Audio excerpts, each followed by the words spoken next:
উদ্যোগে আয়োজিত আজকের এই কর্মী সম্মেলনের প্রধান অতিথি দক্ষিণ এশিয়া মহাদেশের আধ্যাত্মিকতার প্রাণকেন্দ্র সুরাকান্দা দরবার শরীফের পীর বাংলাদেশ তালিমে হিজবুল্লাহর কেন্দ্রীয় আমির শাহ সুফি আলহাজ হযরত মাওলানা মোহাম্মদ মাহমুদুর রহমান পীর সাহেব, অধ্যক্ষ সুরাকান্দা বহুমুখী কামিল মাদ্রাসা কুমিল্লা।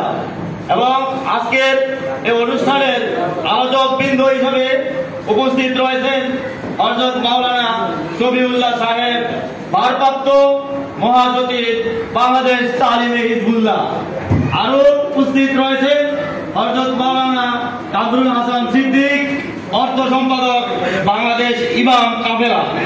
আরো আজকের অনুষ্ঠানে উপস্থিত রয়েছেন হযরত মাওলানা জিএম আবু বকর সিদ্দিক মাহমুদি, সাধারণ সম্পাদক বাংলাদেশ তালিম হিজবুল্লাহ কুমিল্লা জেলা শাখা। এবং আজকের অনুষ্ঠানে আরো উপস্থিত রয়েছেন হযরত মাওলানা সাইদুল ইসলাম মাহমুদি, সভাপতি বাংলাদেশ ইসলামী ছাত্র কাফেলা। আরো উপস্থিত রয়েছেন আজকের এই প্রোগ্রামের সম্মানিত অতিথিবৃন্দ।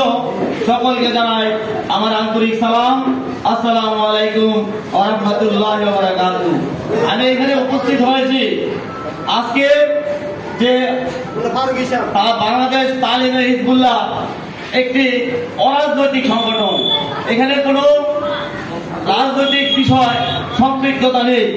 এখানে শুধু এই যে আত্মশুদ্ধিমূলক অরাজনৈতিক সংগঠন বাংলাদেশ তালিমে হিজবুল্লাহ, এটা কি মূল লক্ষ্য এবং উদ্দেশ্য কি সে সম্পর্কে আমি দু চারটি কথা বলবো।